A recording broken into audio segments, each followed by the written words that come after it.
Hello and welcome everyone. My name is Kelly here with Esri and I'd like to welcome you to our webinar today, Hydrographic Applications of Artificial Intelligence and Deep Learning in ArcGIS. And with that, I'll go ahead and turn it over to our first presenter today, Steve Snow. Thank you, Kelly. I'd like to welcome you to Esri's Hydrographic Applications of AI. I'll be the main presenter here at the beginning. My name is Steve Snow. My fellow presenters are David Yu and Madhu Hasuru. So I work at Esri as a Senior National Government Industry Specialist. David Yu is one of Esri's data scientists focusing on AI. Madhu Hasuru works in Esri Professional Services, focusing on maritime. He's one of the main managers. So today's agenda. Today we'll be going over hydrographic applications of AI. We briefly went over introductions. What I'll be covering in the first section today is AI's impact on workers in the workplace. David Yu will be focusing on AI tools within ArcGIS, and Madhu will be discussing a prototype applying AI in hydrography and charting. And then we'll end with a short question and answer session. So before we get started, I'm going to do a quick poll. Which best describes your role in your organization? So here you can see that at the top we have 45% of the audience is GIS analysts, with hydrographers is an additional 20, and executive managers. So thank you for that. So as far as the modernization and automation process within hydrographic offices, this has been fairly constant. AI is just one of the new technologies that's coming into the hydrographic community. Change has been one of the constants, and things like back in the 1920s, the hydrography industry changed quite a bit with the introduction of radio acoustic ranging. There you can see the first uses of it. Essentially, they were ranging based on sound. In this case, they were putting a barrel of dynamite over the side. And then in the 1960s, LORAN was introduced for positioning on the ships as well. But the real changes started coming in the 1980s with the introduction of computers and GPS. LiDAR was introduced in the 90s and 2000 and really has made quite a contribution to the charting and mapping. And then, of course, the introduction of autonomous vehicles, and now the latest technology that's going to make a major impact on how everyone is going to be doing work is GeoAI. GeoAI is just part of this automation process. Hydrographic organizations are going to be seeing more and more of this. This is going to become one of the tools in the toolbox that everyone can use. I did a little research on what we should expect to see in the near future. Well, in a report by Carl Frey and Michael Osborne titled "The Future of Employment: How Susceptible Are Jobs to Computerization" was put out. And what they did was they tried to do a projection on what the workplace, at least in the United States, was going to look like in the year 2033. What this report did was it was a study on what jobs were susceptible to automation. And what was found was that 47% of US employment is at risk due to automation. So what they supplied, and you can look this up yourself, is they created a website called "Will Robots Take My Job?" I included the link in this, but what I did was I did research on which jobs were going to be susceptible to this technology. So civil engineers, it looks like they're running at about 2% likelihood of automation.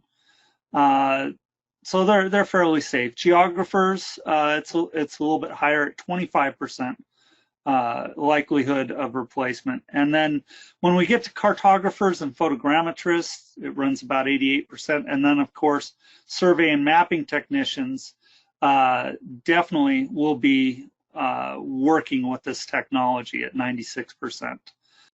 So when we talk about things like automation and replacement, what we're talking about is replacement of workflows, the way that we're doing work today.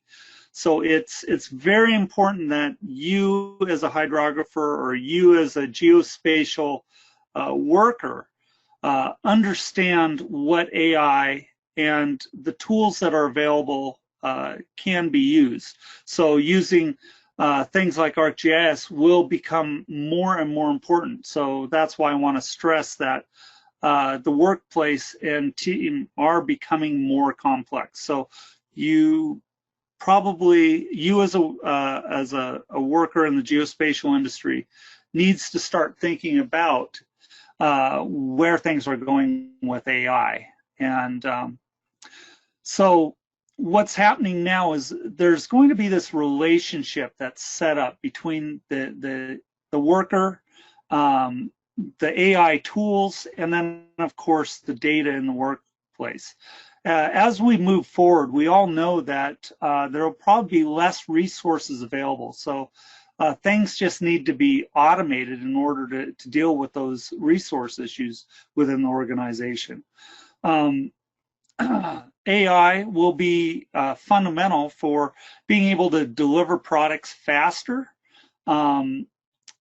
New products will be needed in the workplace, such as ones that are in higher levels of detail.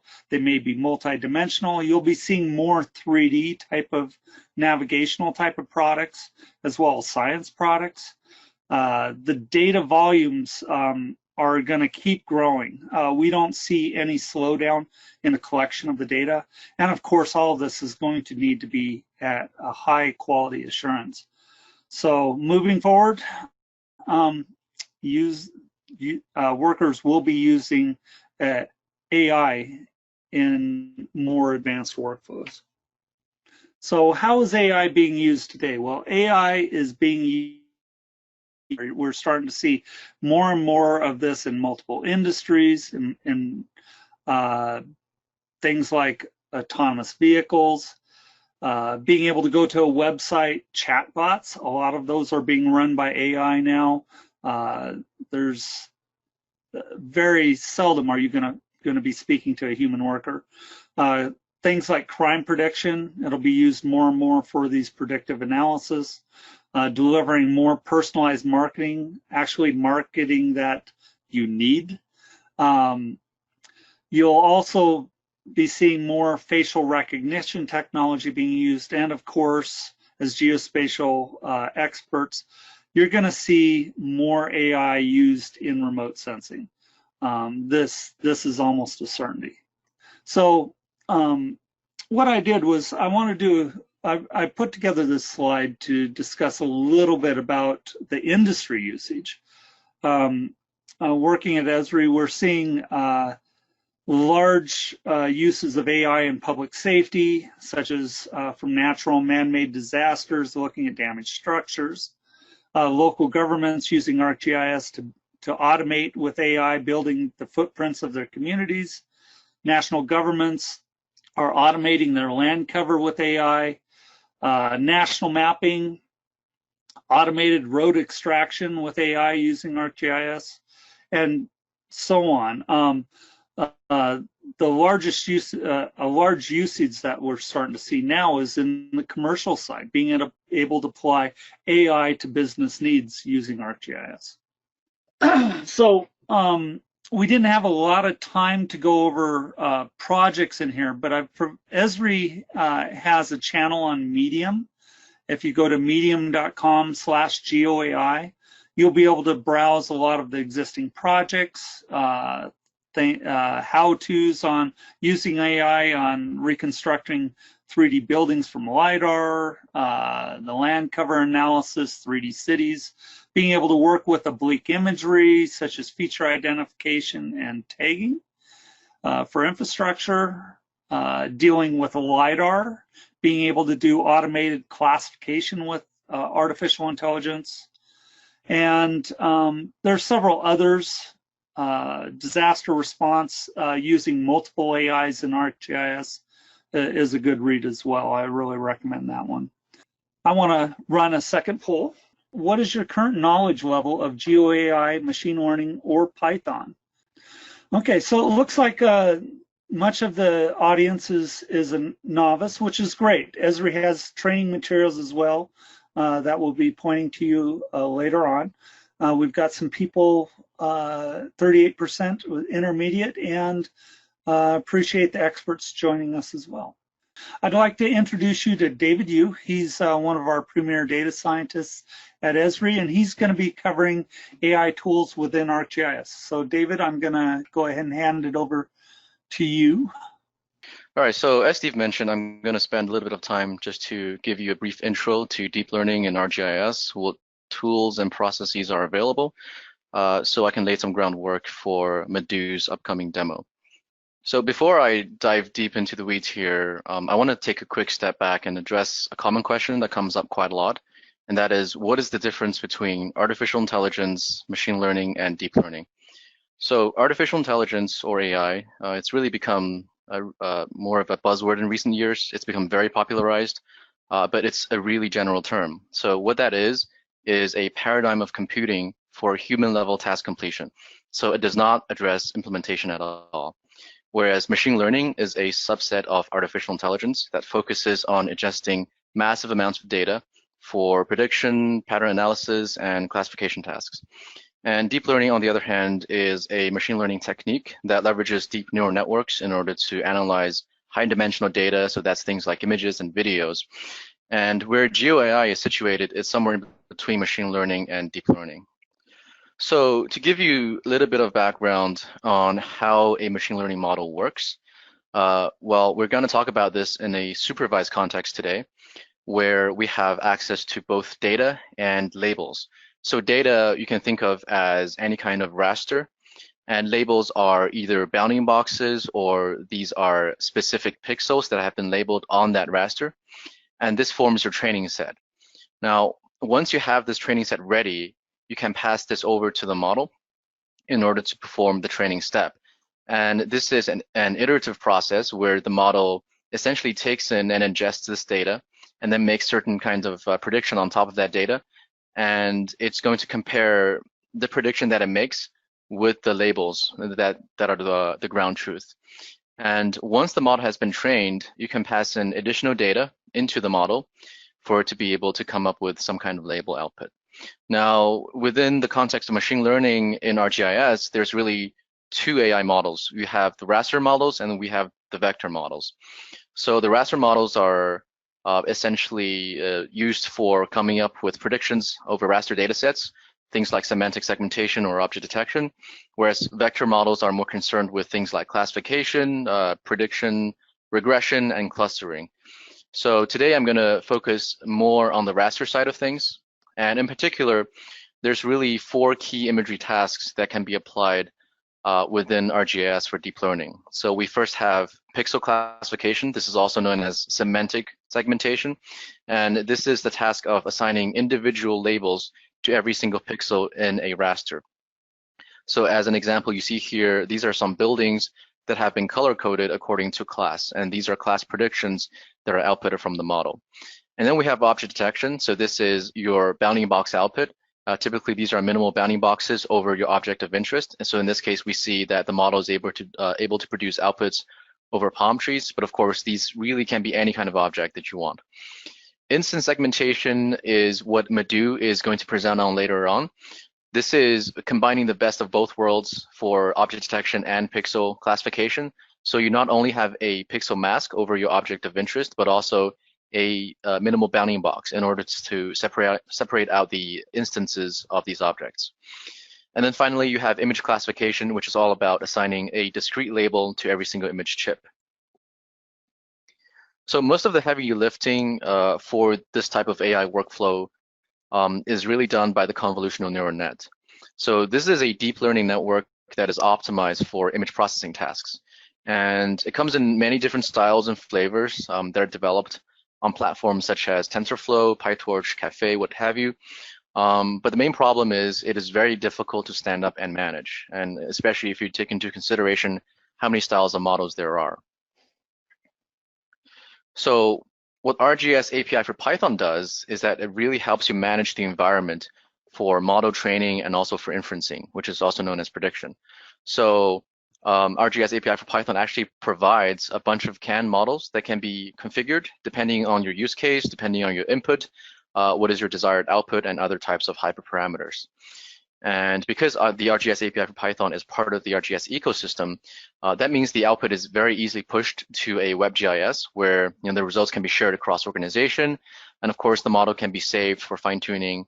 And also training can be done over ArcGIS Notebooks as well.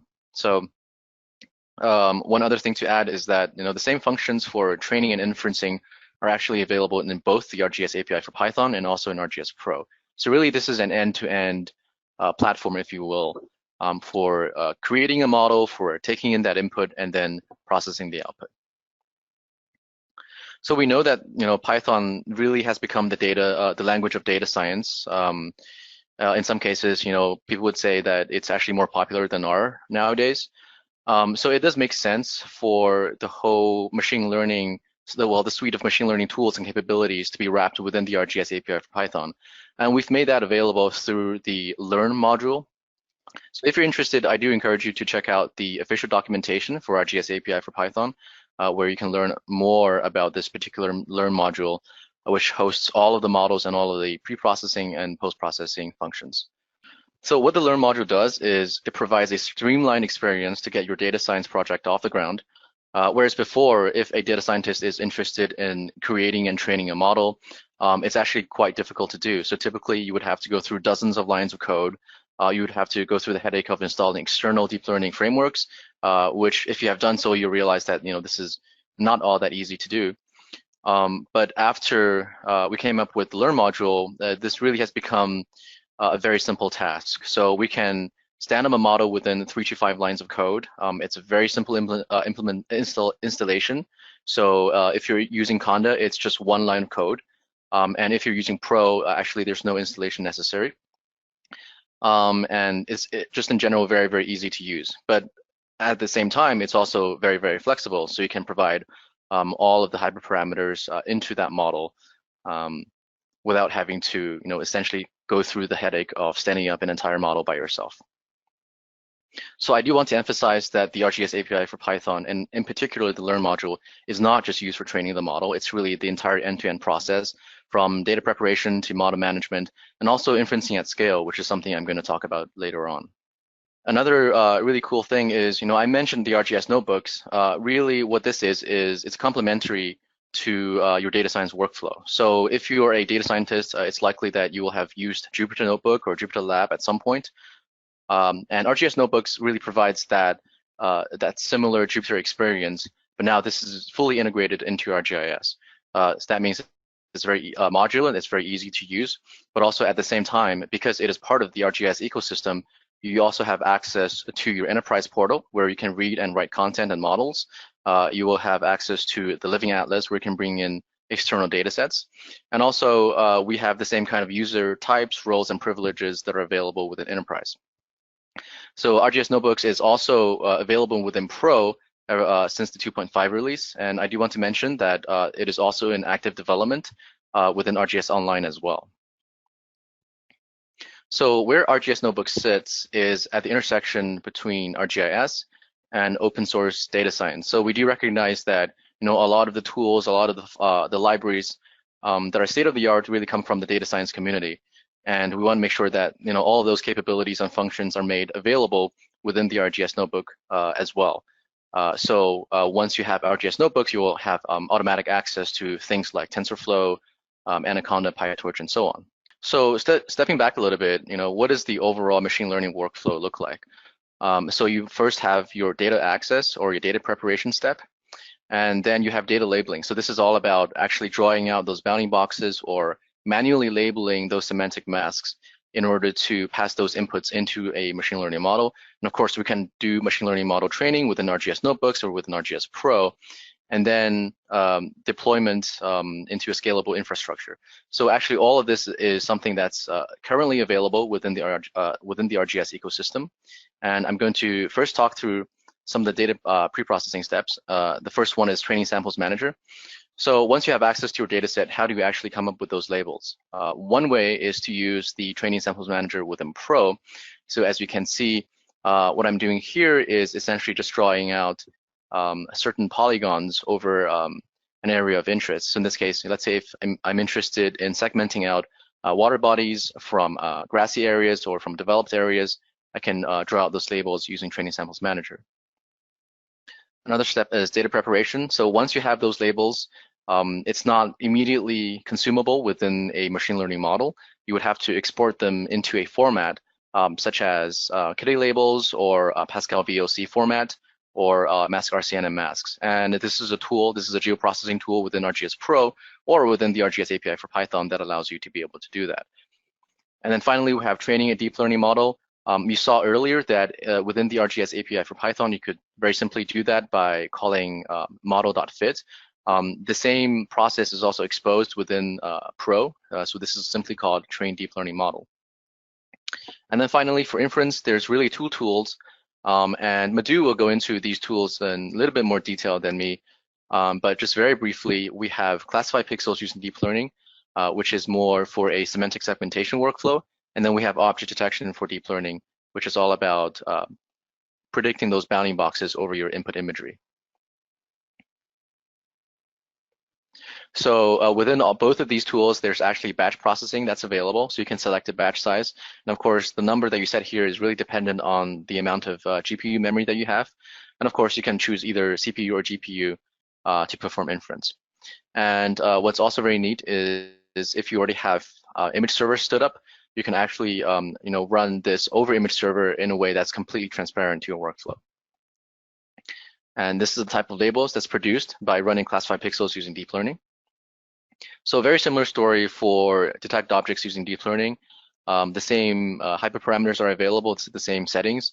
It's just that in the output, you will now get bounding boxes, or in this case, you can also get point feature classes. So finally, as we transition from a development workflow to production, we need to start thinking about performance.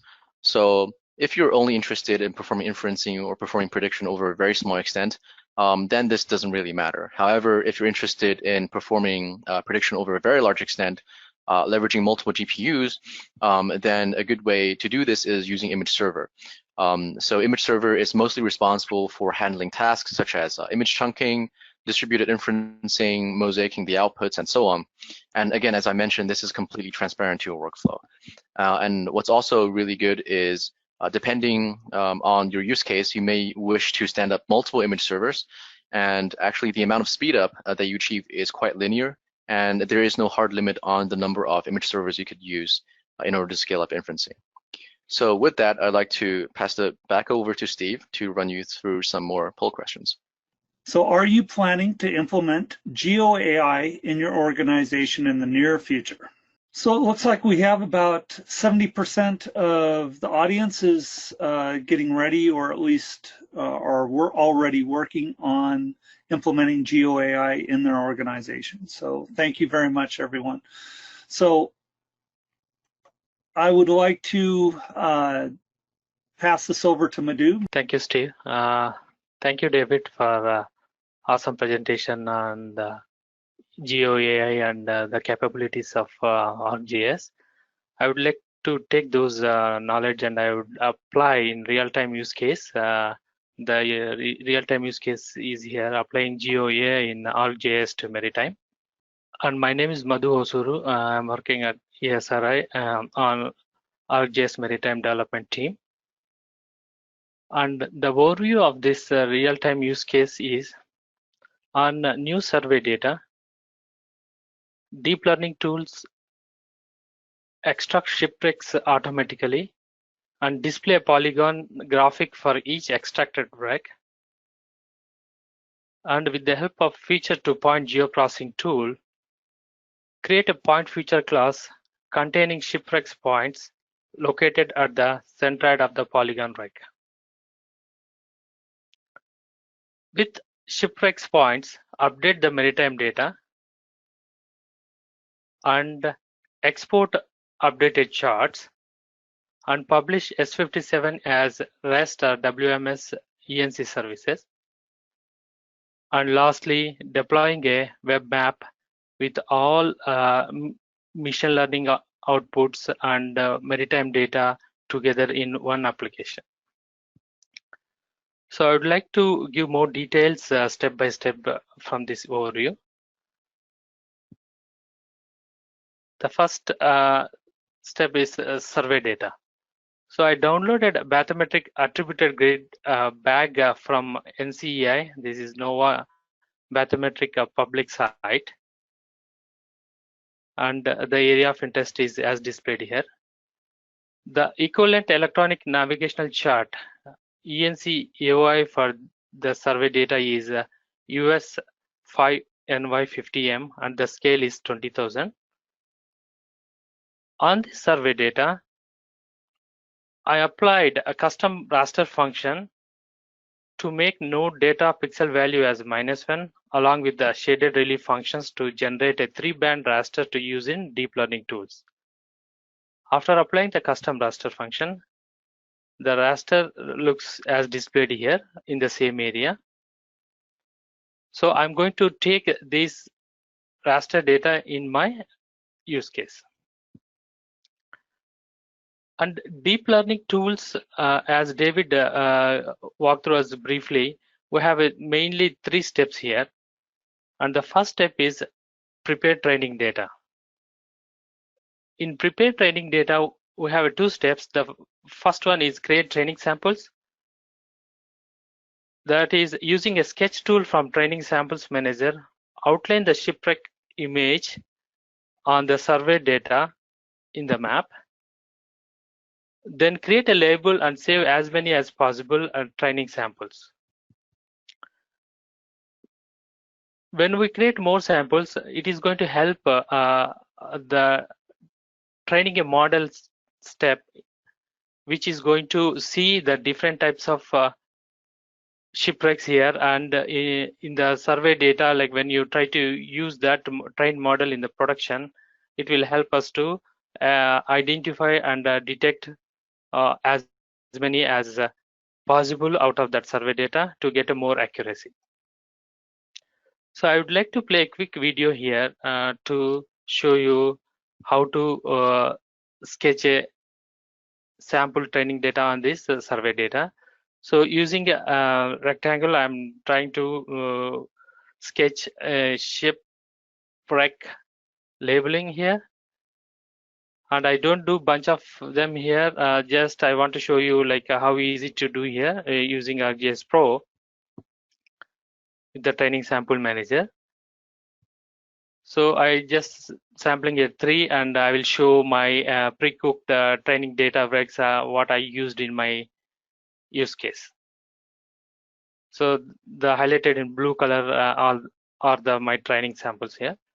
So once I collect them and save those, I'm going to use them in the next step, that is export training data. With the help of export training data for deep learning geoprocessing tool. For this tool, I provided the input raster as my survey data and provided output folder to generate the set of images and labels and other files which are required to use in next step. In input feature class or classified raster, I pointed to the my training data what I collected from my previous step, and I selected TIFF format for the image format, and the important one, the metadata format, I selected RCNN mask. RCNN mask, the output will be image chips that have a mask on the areas where the sample exists.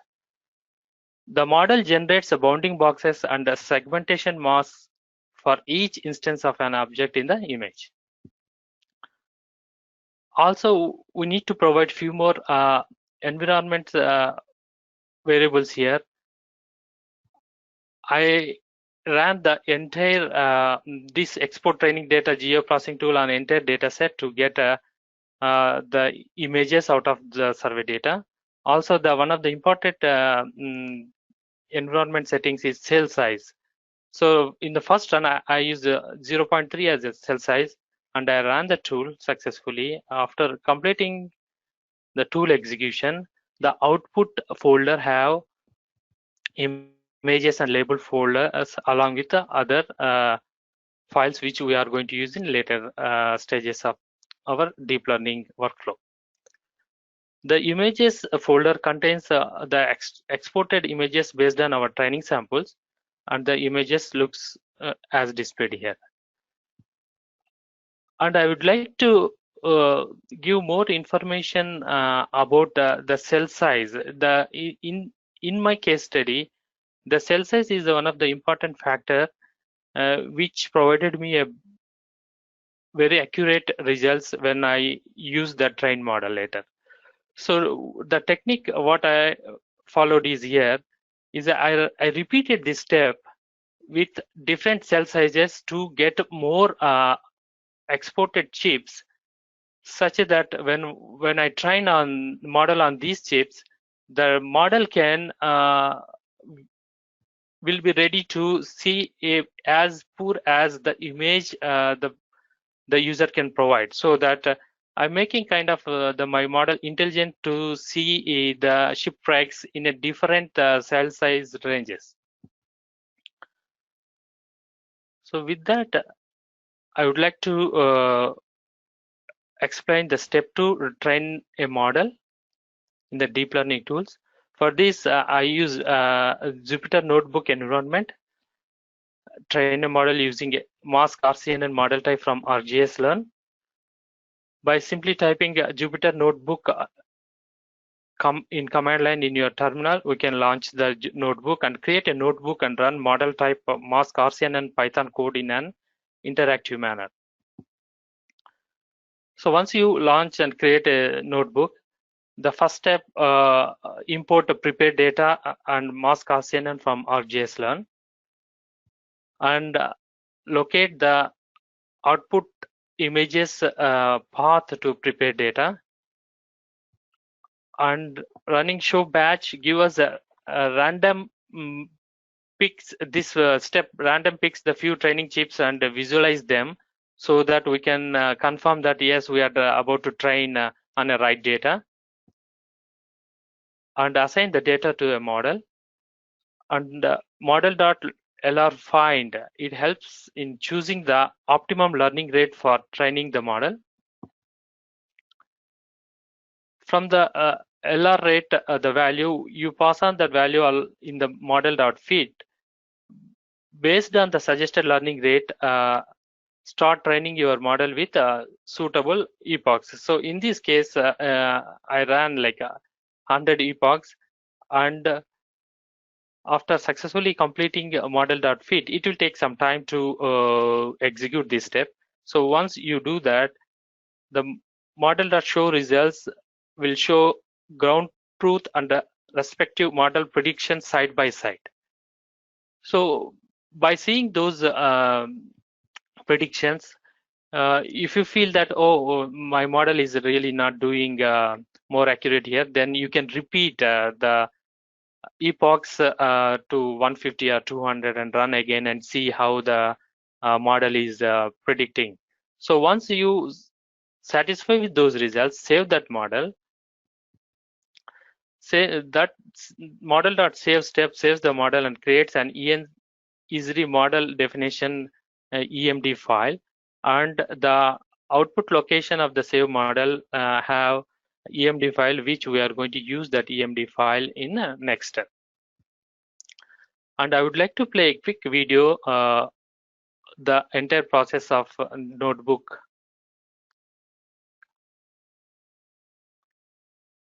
So just type Jupyter Notebook and notebook will launch, and I'm opening a pre-cooked notebook here, and you can have an introduction and what exactly is this model, and here I'm importing prepared data on mask RCNN from ArcGIS Learn, and pointing to my out images folder to prepare data, and show batch will show the images on the fly so that we can confirm we are running the model and the right data, and assign the data via model. And the model dot lr gives us it value, so after running for few seconds, so take that value and pass on in the model dot fit with the number of epochs you want to run. So this model dot fit will give us a trained loss and valid loss, and we can compare and see those values here. And once this model dot fit completes, and based on the number of epochs we added here, then we can visualize the results in validation set using model.show, and the results are like displaying here, like between truth and prediction. So once, if those results looks good to you, you can save the model, or you can repeat the model.fit with a few more epochs and get a better prediction results. So this is the second step, training a model. And the last step in the deep learning tools is step 3, is use the trained model to run the detect objects using deep learning tool. So for this, I'm using detect objects using deep learning geoprocessing tool, where I'm passing the input raster as my survey data, and output detection objects, I'm passing a feature class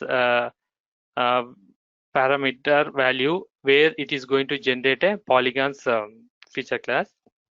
And model definition, I pointed to the EMD file from the step 2, along with other parameter values. And the important environment settings is, again, I ran this geoprocessing tool on an entire survey data by selecting the processor type GPU. Once this geoprocessing tool completes, I got detections as displayed here.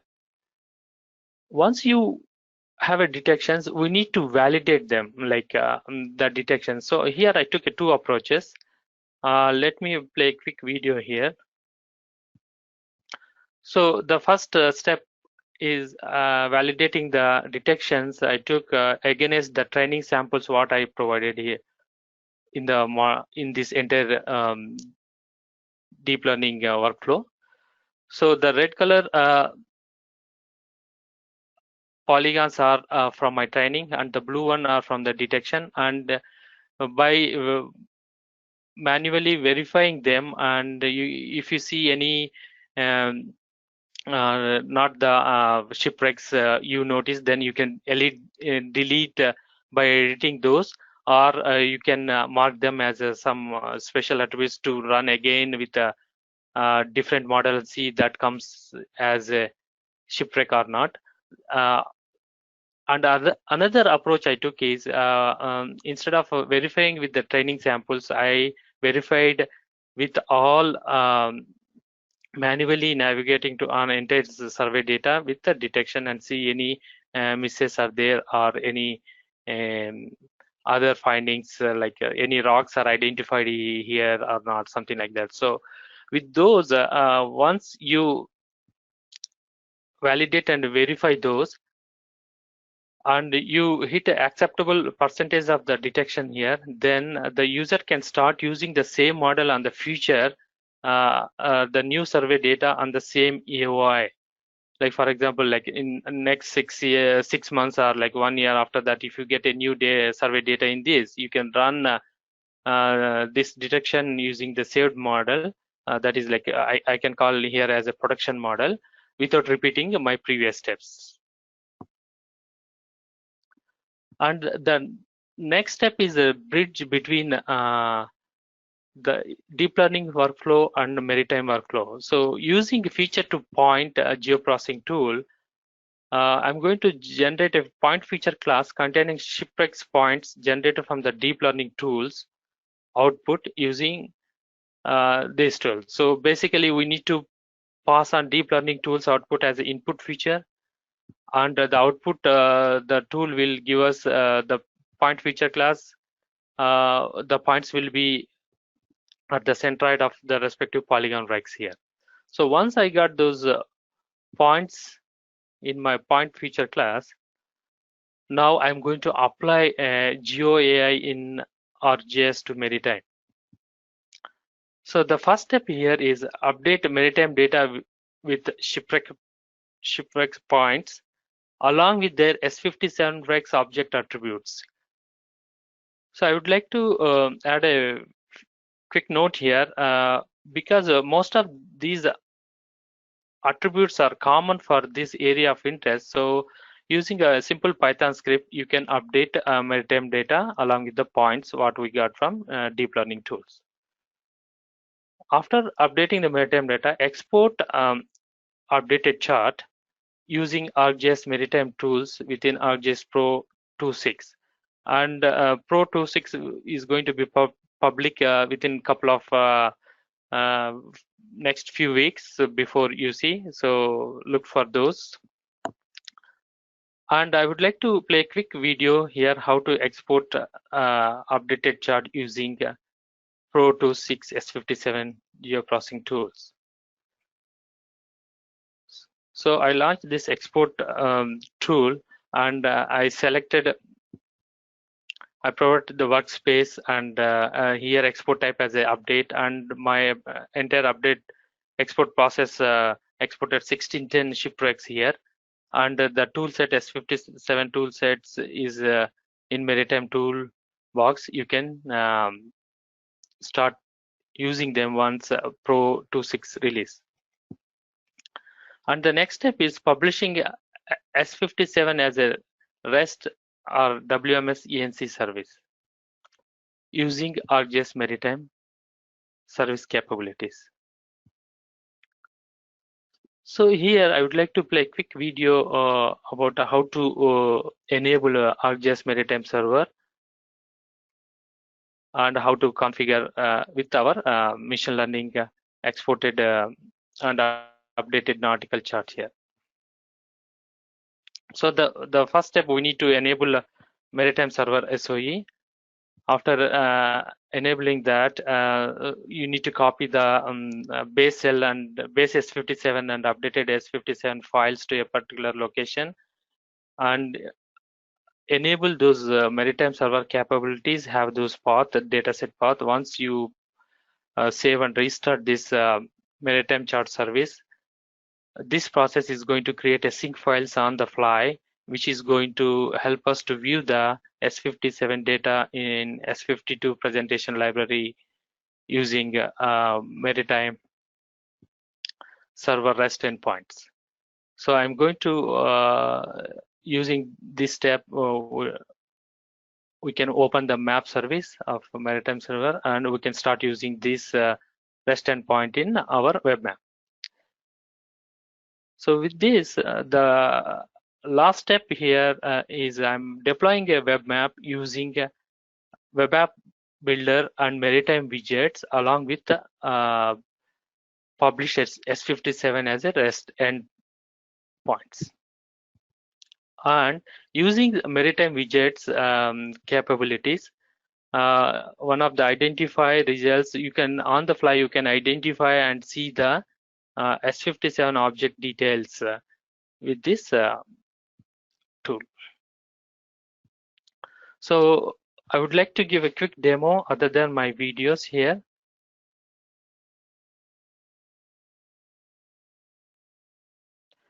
So in Pro, the back data added here, and after applying my custom raster functions, the image looks as displayed here. And the training samples I collected using the techniques from my video what I showed. And the first geoprocessing tool to extract the ships is export geoprocessing tool. So here it will take the input raster as our survey data, and output folder we need to provide, and training samples. and the image format is a TIFF format, and RCNN is the metadata format I used. And after successfully executing, I got a bunch of images as I showed in my presentation. So after that, I executed detect objects using deep learning tool. This tool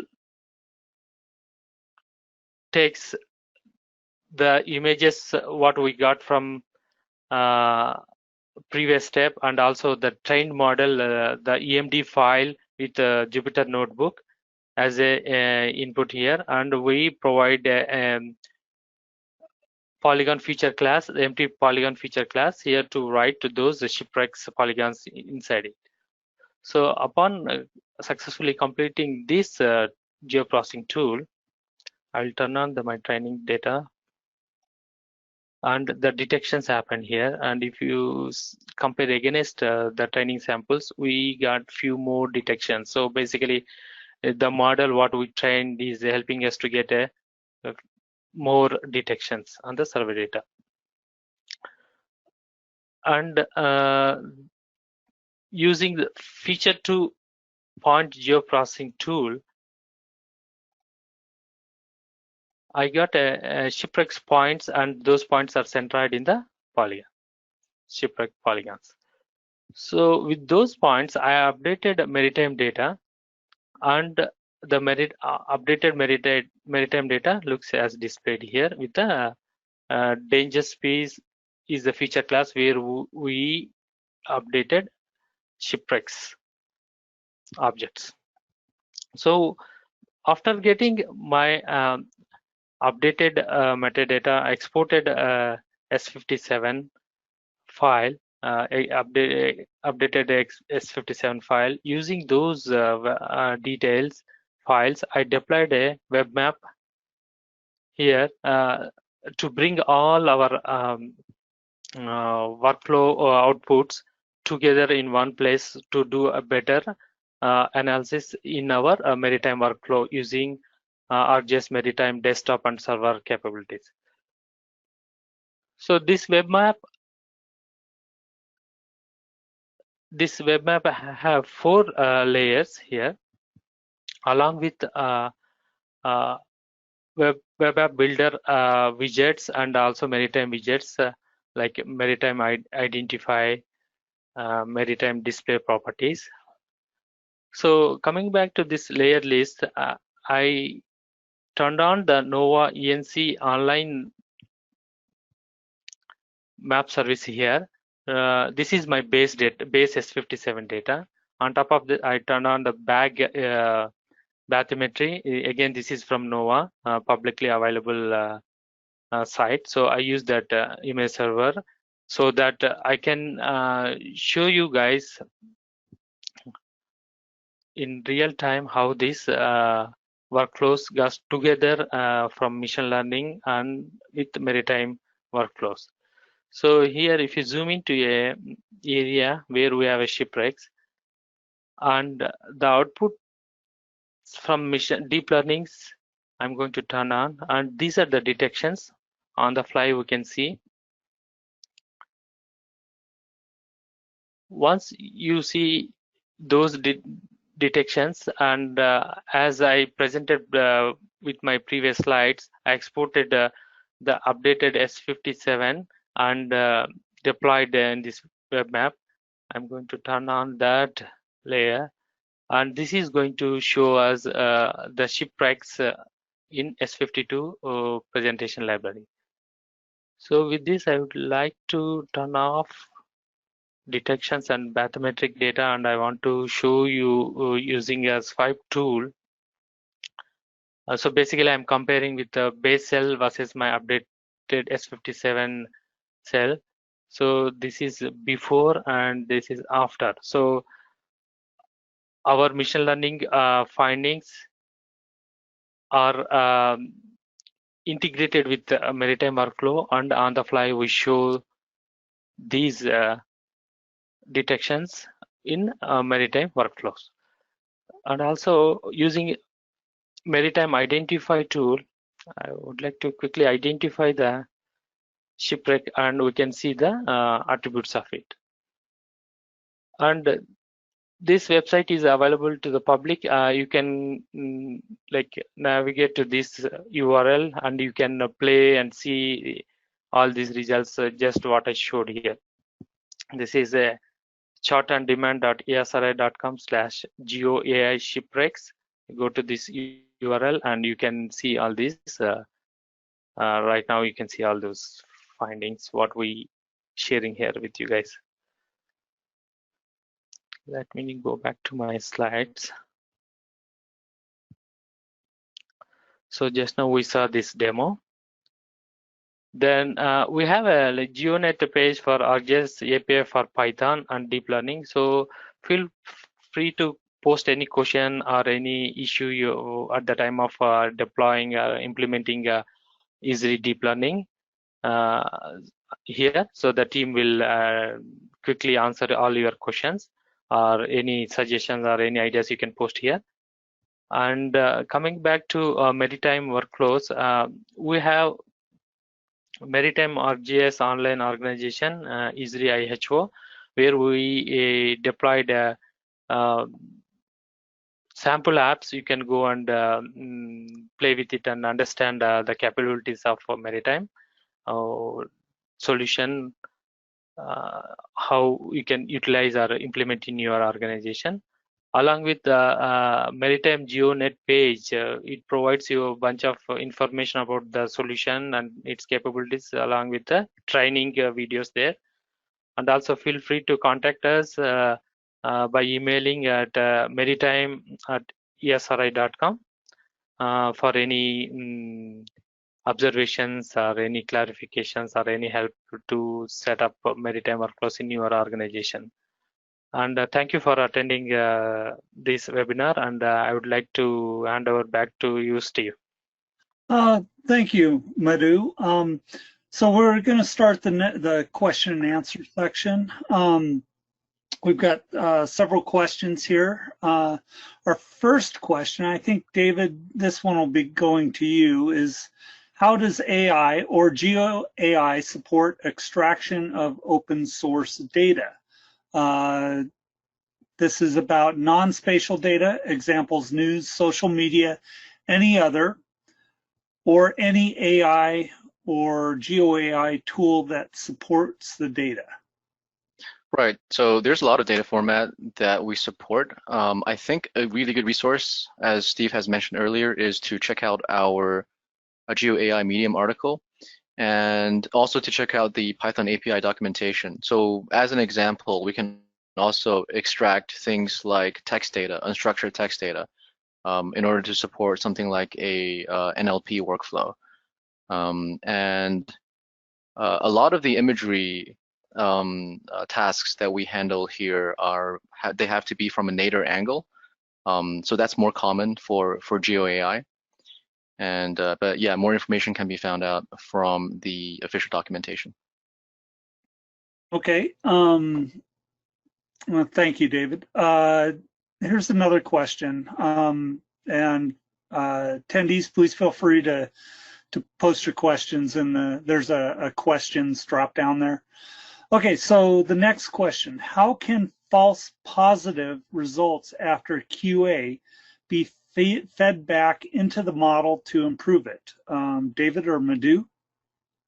Sure, so we can use a process known as hard negative mining. So what that is if you look at your results and you identify certain false positives, you can actually feed that or duplicate those image chips that contain those false positives and feed that back into your input training set. So during training, your machine learning model is going to see that there is a bunch of input images where it's likely going to label those images as positive. However, because in your ground truth labels, you don't actually assign those bounding boxes to those objects, their machine learning model is going to learn over time that maybe it's not a good idea to label those as positives. So having a good understanding of your data set is very important in that regard to identify some of those potential false positives. Okay, well, thank you. And We had another question earlier from Mindigaus. How can Geo AI recognize other things besides wrecks and other items like underwater rocks? Is David, can you kind of expand on that? Or actually, Sure. Madhu, this might be one for you. Do you have any recommendations on that to maybe expand your work? Yeah, David, do you want to go first? Yeah. Sure. So I would say the first thing you want to figure out is whether or not these features are best encapsulated with bounding boxes or with semantic masks. So if, let's say, you have certain types of features that have a really strange shape, right? Let's say it's very elongated.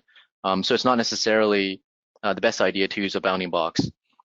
So once you determine what type of label to use, really the rule of thumb is if a human is able to identify those objects within about a second, then it's definitely possible for a machine learning model to also identify those objects. So then, as long as you draw out those minimal bounding boxes against those types of objects, you can equally feed that into a machine learning model. Do you want to add to that, Madhu? Yeah, I'm about to say the same thing, David. Thank you for that. Okay. So here's another good question, Madhu. I think this pertains to your project. How much training data do you recommend to start the process? Yeah, so in this case study, I got more than 3,000 images using a different cell size and with more training samples here. So to train a model, to introduce the model to different types of shipwrecks and also the cell size on that area, so it's better to use as many as possible. Okay.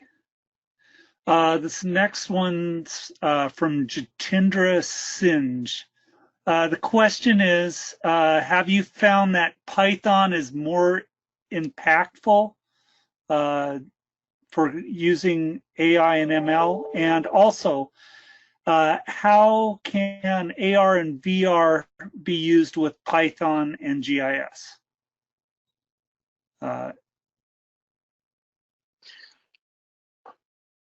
So I would say AR and VR with GIS, that's more of an experimental phase currently.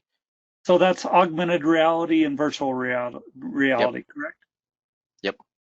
Okay, but it is being used currently in, I know, local government for infrastructure. There's actually an app that Esri has for AR and VR. I just don't have the information right now. Yeah, it's also available for 3D modeling in but it's more for machine learning. It's more experimental. It's getting there. Okay, and the Python question, that's really the recommended way to go, right? Yep. Okay. Okay, the next question from Marion Davis, as an imagery scientist, what's the best approach to get started? So I would say the best approach to get started is to visit the sample notebook section. So if you open up the ArcGIS API for Python documentation, there's going to be a tab that says sample notebooks. So there's actually a bunch of notebooks pertaining to various types of AI machine learning workflows that you can download and you can run by yourself. So it's really easy. It's an easy hands-on exercise that you can get started with. Yeah. Okay. Also, we are planning to share my use case model in coming next 2 weeks or something like that. So you can download from Maritime GeoNet page and you can play with that too. Okay. The next question, I believe this is for David. The question's about Jupyter. Does it use GPUs automatically for training in the model, assuming that using GPU is the best equipped for training? Yeah, so if you're using the various Python API functions to train and to perform inferencing, that's going to be automatic, assuming that you have GPU installed and properly configured. And it's also something that you can pass just into the arguments of those functions to specify whether you want to use CPU or GPU. Okay. Okay, next question. We've got a lot of questions. In what part of training your model, I assume this is to Madhu, does the model create buffers around your training data? Oh, yeah. Okay, so out of those steps what I walked through, I think with the learning rate, when we pass to fit, that step is going to give us the first set of creating the models, like bounding boxes for the objects. So that's where we can see those ground truth versus prediction. And David, you want to add any more in there? Yeah, I'm not sure exactly if I understand the question. So if the question is asking about, whether context needs to be included in those bounding boxes, typically no, because you want to have as small a bounding box as possible, because when you perform training, the model is going to take into account the entire context of that image ship.